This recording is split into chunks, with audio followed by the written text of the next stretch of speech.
Good evening, everyone. Thank you so much for joining us today for our author talk tonight. My name is Miranda. I use they, them, theirs pronouns, and I'm the Women's Program Officer here at the New Haven Pride Center. Before we begin today's program, we'd like to take a moment to acknowledge the land on which we are hosting this event. The New Haven Pride Center was founded and operates on the traditional lands of the Mohegan, Mashantucket Pequot, Eastern Pequot, Scottycook, Golden Hill Palgasset, Neantic, and the Quinnipiac peoples. We hope that from wherever you are, you take a moment to acknowledge and honor the Native people whose lands you occupy and the history of the place you're in. Find out more about Native lands at native-land.ca.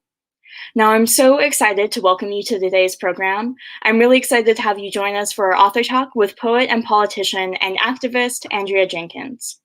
Finally, just before we begin, we'd like to thank our sponsors who made today's program possible.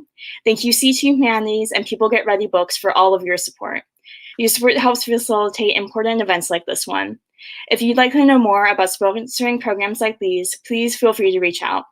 I'd also like to take a moment to thank Nick for coordinating our ASL interpreting and all of the amazing interpreters like Brandon and CM that we work with to make our programming more broadly accessible. Now, I have the honor of introducing Jahnice Cajigas. Jahnice, who uses she, her pronouns, is the Director of Organizing for the Citywide Youth Coalition.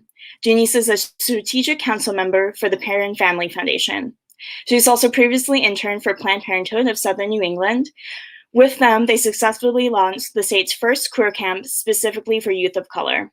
For Jahnice, the camp is more than just a program. It's about providing a space she always wished to have offered to her. Jahnice has been a community organizer for the past 7 years, where she has worked on issues like LGBTQ+ rights, juvenile justice reform, and the miseducation of our education system, among many other issues.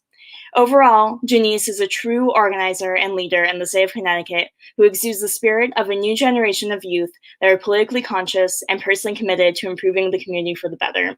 It is amazing to have you here. Thank you so much.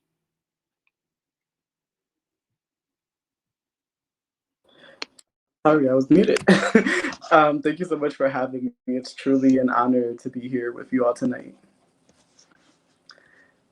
It is my distinct honor and privilege to introduce the amazing and lovely Andrea Jenkins.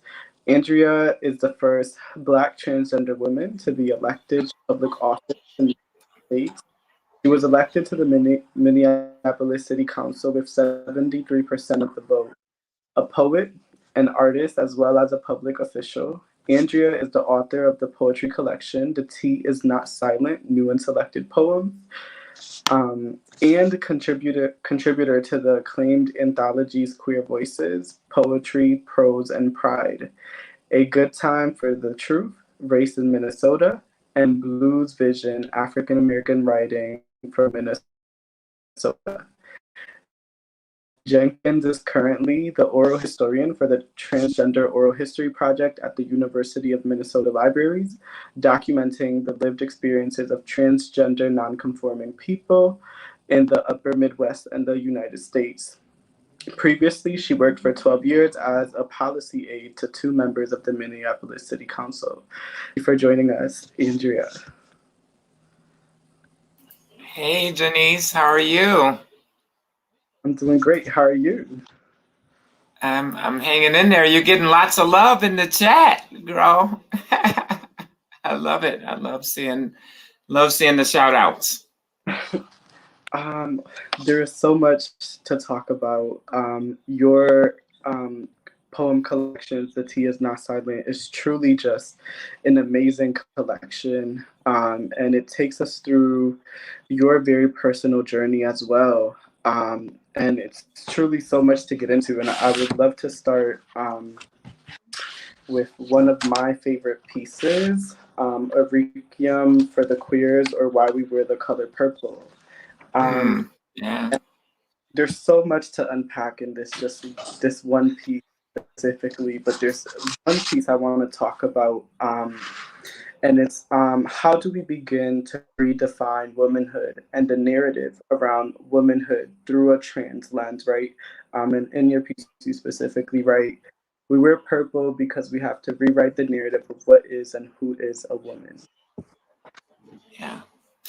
Wow. Well, you know, I can't, I don't know if when we planned this event that we recognized and realized that, you know, tomorrow is Transgender Day of Visibility. And, you know, I think A Requiem for the Queers, or Why We Wear the Color Purple, was written in the spirit of trans visibility, as it were, to really uplift and bring awareness to, you know, not just the surface issues that people focus on around trans and gender nonconforming identity, but some of the internal struggles that, you know, are at play within that that context. But that particular line of rewriting the narrative, you know, I think it really is about, you know, the fact that we continuously have to say trans women are women too, or trans girls are girls too. You know, it shouldn't be a add-on or an addition. And so that's why I'm, you know, suggesting that we need to really just shift that whole narrative, that whole conversation, and that it is inclusive of all women who identify as women. You know, and so it's pretty much that plain and simple, though it is, as you know, Jahnice, much more complicated and complex than that. But, you know, it's almost like, you know, I get this question so many times. What can we do to solve racism or to bring more equity? And it's like, you know, it's kind of simple. Just you know, hire Black people, stop discriminating, and you know, treat people like human beings. It's all so simple to say, but apparently really challenging for people to do. Thank you. There's another piece in here called 18, which is also a piece that I loved and connected with so much. And specifically, as we talk about Transgender Day of Visibility, right, and we acknowledge the violence that trans women, specifically Black trans women, suffer in this country, right, and I would go say that the violence that Black trans women experience should be considered epidemic in this country. You're right. 18 candles, Transgender Day of Remembrance. 18 trans women of color murdered, and not always by who hate them, but by men who have made love and shared love with them, but want to keep these secrets in the dark. And my question is, right, could you offer a piece of advice to younger trans women who often do seek love in men who are ready to love them publicly? Yeah. Well, I'm glad you brought up 18. And if folks have the book, the poem actually is in the very center of the book. So the intention is to center Black trans identity. And, you know, that particular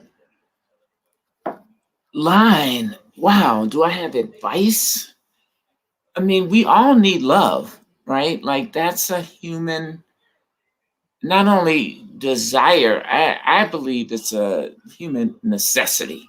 Um, and so we need love. Trans identified people, gender nonconforming people, um, Black women, we all need love. However, we don't have to sacrifice our um, humanity. We don't have to sacrifice our dignity. We don't have to sacrifice our safety um, for that love. And so, my advice, I guess, would be to love yourself. And within the context of loving yourself, that means I need you to respect me if you determine, if you want me to respect and love you. Um, and so many, you know, people, and I guess my advice is probably less to young trans women and more to the men who are attracted to trans women. It's like, we got to get over this toxic male um, masculinity. Like, and it goes back to your first question. Trans women are women. So, the stigma that people feel like they have around loving trans and gender nonconforming people or women of transgender experience, that's an internal battle that they have to overcome. Um, we are worthy of love. You are worthy to be loved. You are a beautiful young trans woman, and you deserve respect and and um,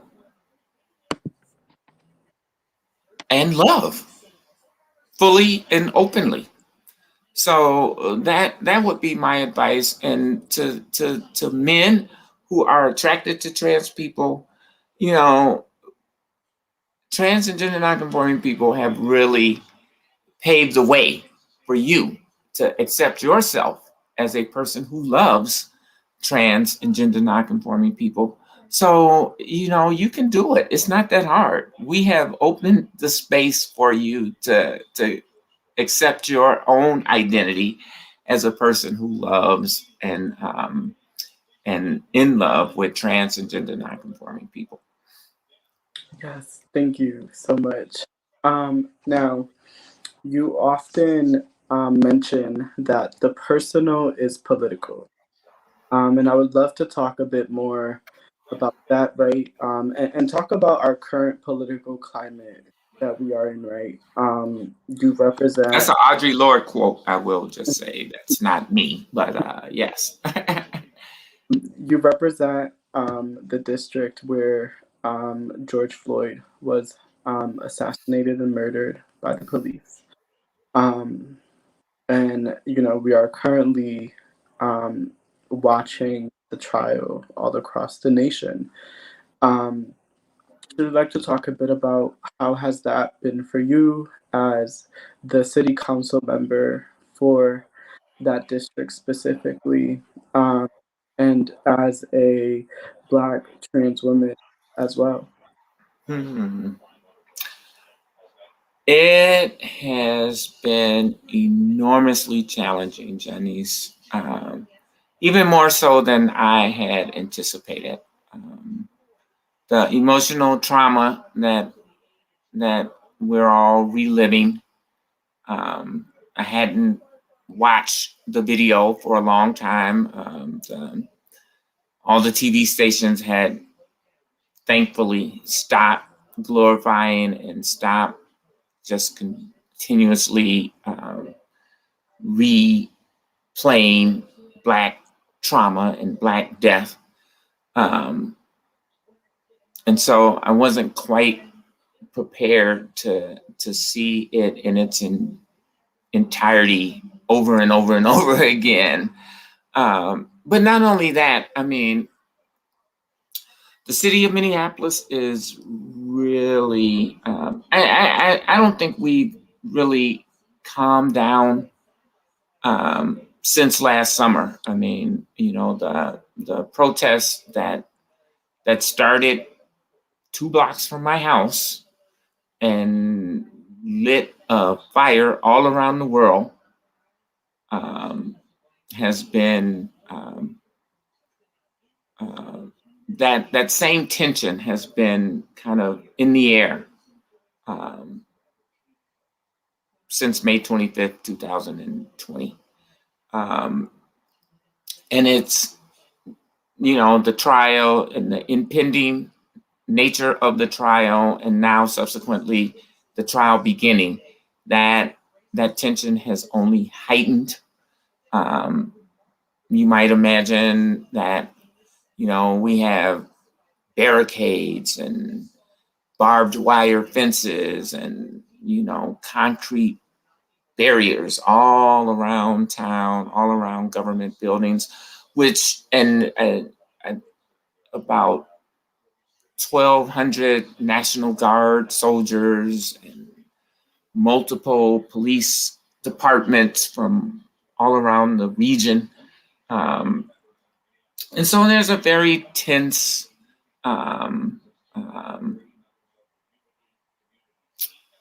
just feeling in the air.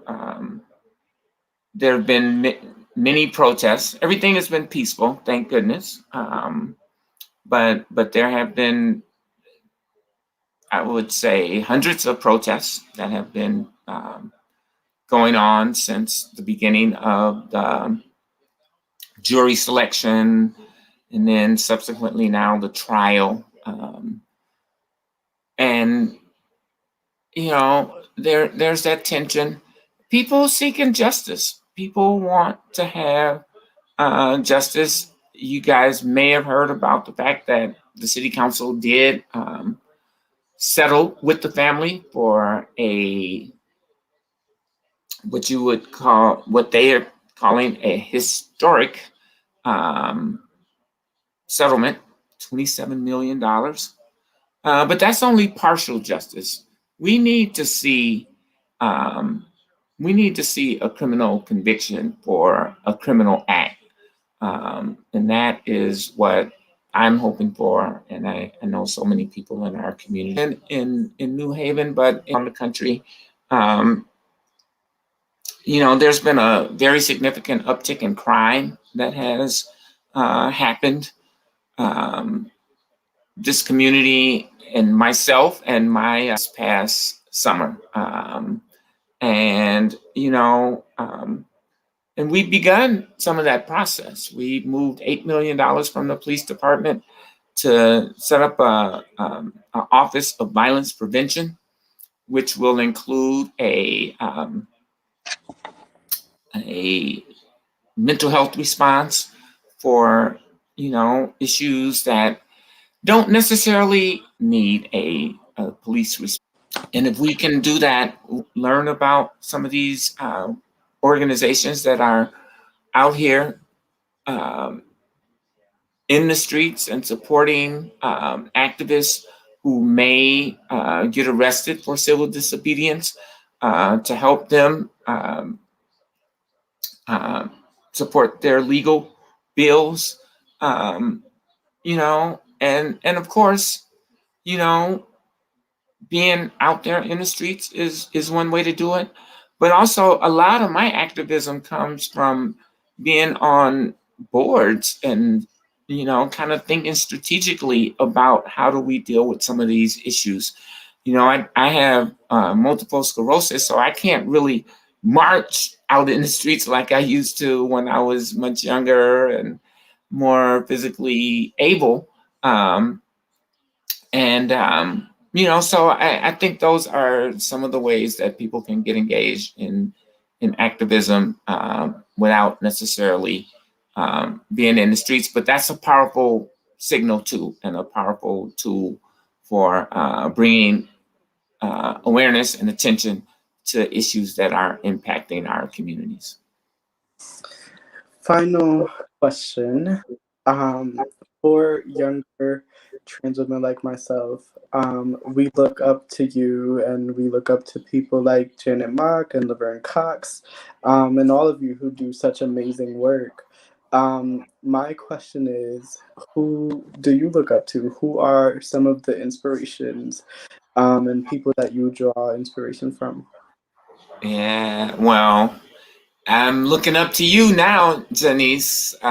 Just loving I thank you for sharing your identity. I had no idea, but you know, I think we got to show up in spaces that we are not expected to be in, right? And so I really look up to people who are, you know, in those spaces that historically, you know, and traditionally we don't expect to see Black trans faces. You know, beyond Janet and Laverne are both friends of mine. I adore them and adore their advocacy and their art. And as an artist myself, I'm inspired by their work. But also, you know, I look up to Miss Major, who I'm going to be hosting a conversation with in just a couple of weeks. I'm thrilled. It's actually going to be a conversation between her and Raquel Willis, who is a media force in the country right now. I look up to Marsha P. Johnson and Sylvia Rivera for the work that they did to bring, you know, trans and gender nonconforming issues to the forefront.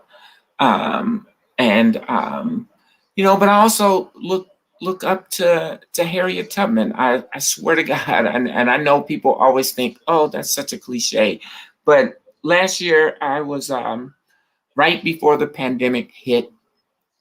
I did the Black History Month speech at keynote speech at Syracuse University, and went to the boom, boom, boom, boom. Is it Albany, New York? No, Auburn, New York, which is the home of Harriet Tubman. And she had just been a hero of mine. Like, that was the highlight, clearly, of 2020 for me. But, you know, I have been saying Harriet Tubman has been my hero for years and years and years, you know, because of her perseverance, because of her, you know, dedication to say, yeah, I got free. She could have just stayed in Boston and lived a life that nobody knew who she was.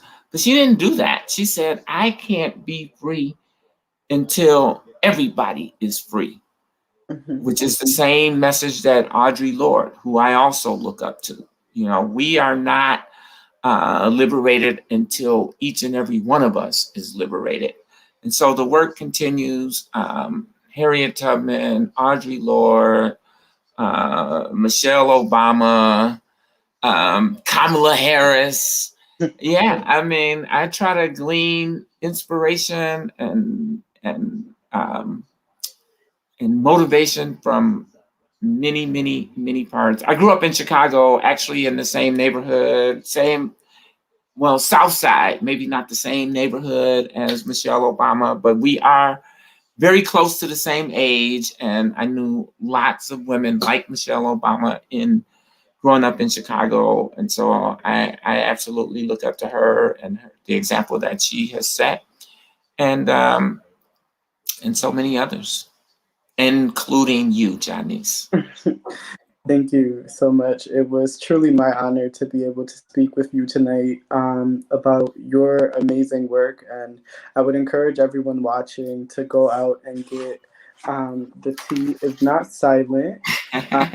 Amazing read and definitely worth it. Thank you so much. Is it opportunity to share a new poem that's not in the book, but that will be featured in my upcoming book called The Human Touch. Do we have Yeah. time? Yes. All right, well, this is a poem that was written last summer. It's called Quarantine Soul. It was written, if you guys remember, I talked about declaring the police or defunding the police, but this poem was written at that occasion and shared at the park. And I really like it. I don't know, it's kind of a tough poem, but maybe you'll like it. Quarantine Soul. I only think of you on 2 occasions, and that's day and night. Babyface. One Sunday morning, I listened to the entire discography of Luther Vandross. It made me smile. I cleaned my entire house, one room at a time. I found a jar of Miracle Whip, dated used by 6/20, 2008. Little Richard, the founding father of rock and roll, passed on. Oh, Lucille, why can't you be true? Our babies falling asleep at the breakfast table that doubles as their desk. Homeschool moms rule. Mother's Day came and went, socially distant days and nights, singularity, solo, dinner for one. Epic moments moves things. Epic moments make movements. Epic movements start with moments. 61 seconds was a moment. Jamar Clark was a movement. Oh Lord, we miss Prince right now. He'd probably say something like, "Dearly beloved, we are gathered here today to get through this thing called life."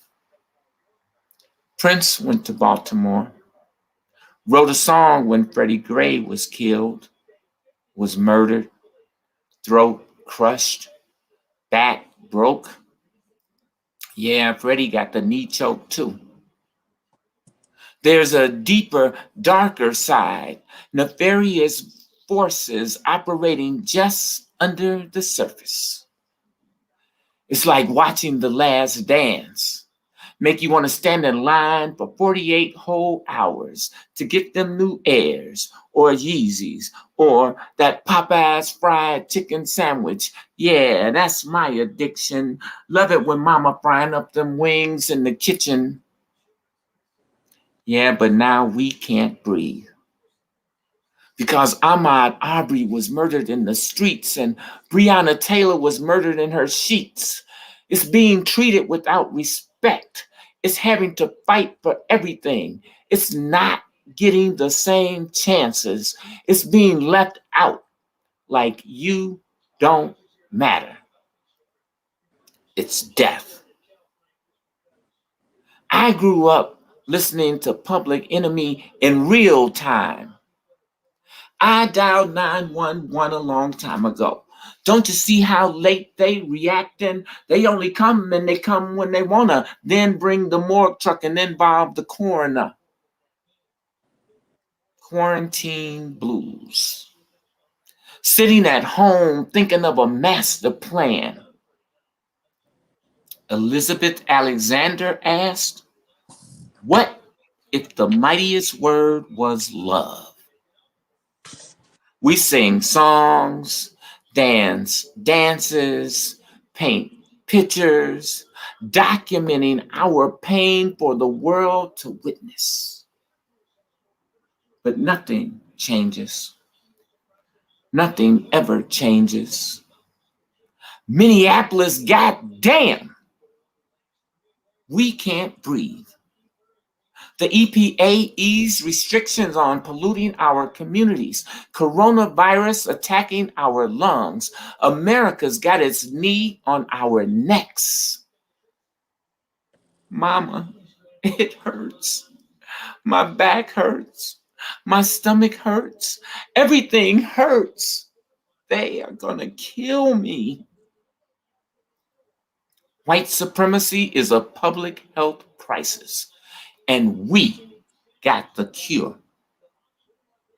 So what do you want to talk about next, beauties? Revolution? You wouldn't use that word if you knew what it meant. It ain't pretty. It's bloody. It overturns things. Somewhere in America tonight, somebody is saying, make America great again. We say emphatically no. Somewhere in America tonight, somebody is saying, why don't they just go home? We say defiantly no. Somewhere in America tonight, somebody is asking, what do they want? We say demandingly, we want change.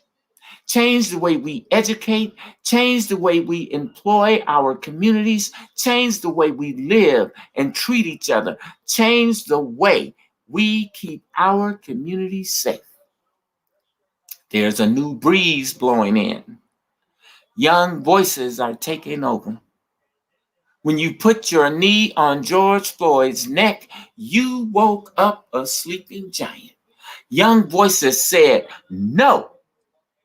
They said, when we know justice, you will know peace. No justice, no peace.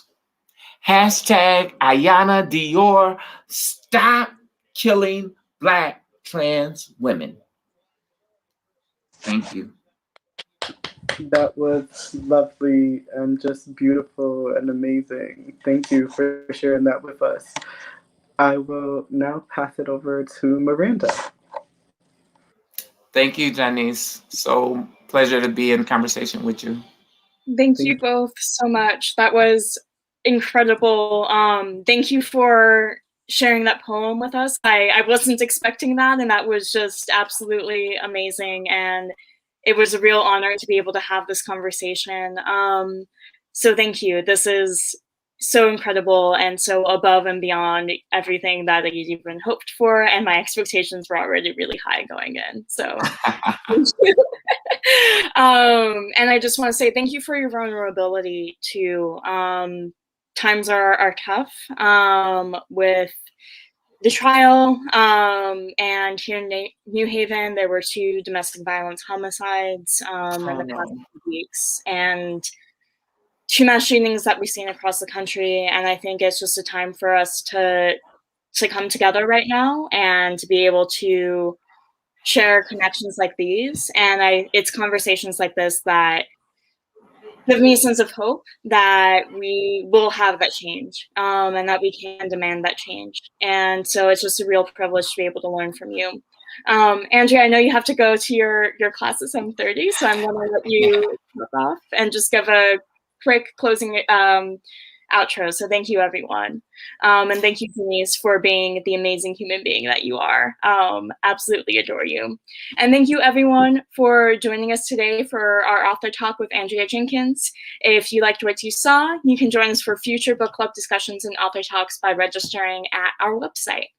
You can also email me, women@New Haven Pride Center, at any time for more information on policy and advocacy work for queer and trans women across Connecticut.